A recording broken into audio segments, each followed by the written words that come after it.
Family Constellations is, as its source, in a number of different psychotherapies, including psychodrama and the philosophy of phenomenology and structural family therapy.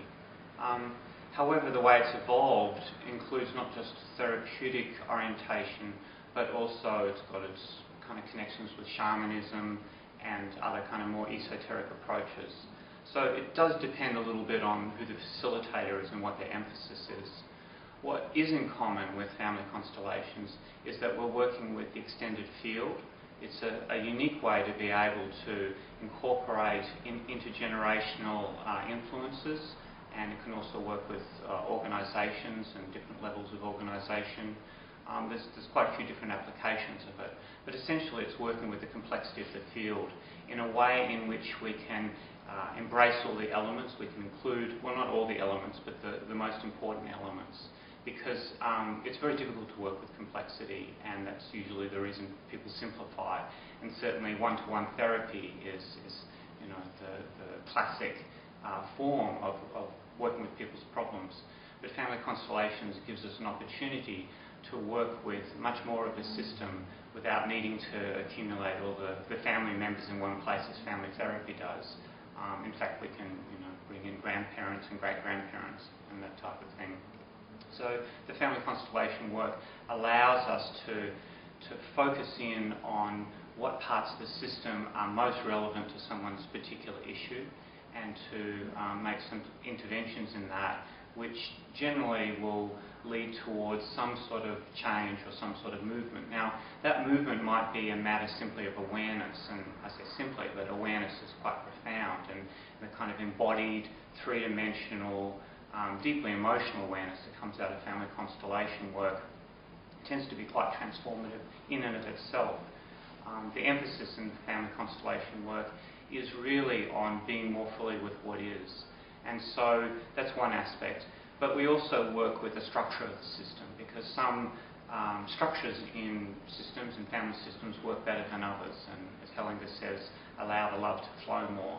So we're also interested in these structural elements, and we work with them, because often a lot of dysfunction, or as it's called in family constellations, entanglements, result from kind of various imbalances and where parent and children subsystems kind of get all mixed together and things like that. So that's another kind of benefit that comes out of it, is a better understanding, a better connection with the balance of the family. Now, also often what happens, we find through the constellation work, is that people tend to represent other people who might be excluded in some way, and that often leads to negative consequences for those individuals, sickness or suicidality or all sorts of other problems. So when we kind of map out those invisible lines of connection and make it clear, that frees individuals to no longer be loyal to the system in the way that they were, but to find new ways to be in the family system that are healthier for them. So that's another kind of benefit that can result as people get freed up from kind of being, as it were, having to play out a certain set of symptoms or a certain lifestyle in order to, in some very subtle way, honour other elements of the family. There's also a lot of insights that come about through working with family constellations. People come to understand the connections between different aspects of their family and the family background that they might not have understood before. And sometimes those connections are very strong and very close. And another benefit that comes from that is that there's a lot of resources which exist in families which sometimes people are not actually fully in touch with. So it allows people to identify and to come closer to those resources. So all that's done through the use of representatives, and that allows us to sort of witness the unfolding, as it were, of the family drama, and to make interventions which are more difficult with people themselves, because we're all a bit precious about how a family is, and kind of insistent that it in a way stays that way, even though we also long for it to change. So the use of representatives allows a kind of freedom in the work, and then usually at the end we will bring in the client themselves, and they can experience the change that's gone on.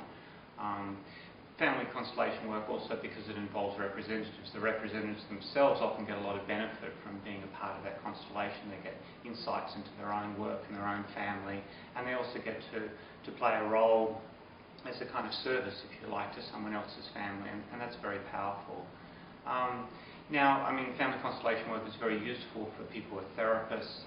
Anybody who's working with family systems is fantastic, because it really gives a lot of insights and understandings of how the systems work and how to intervene in them.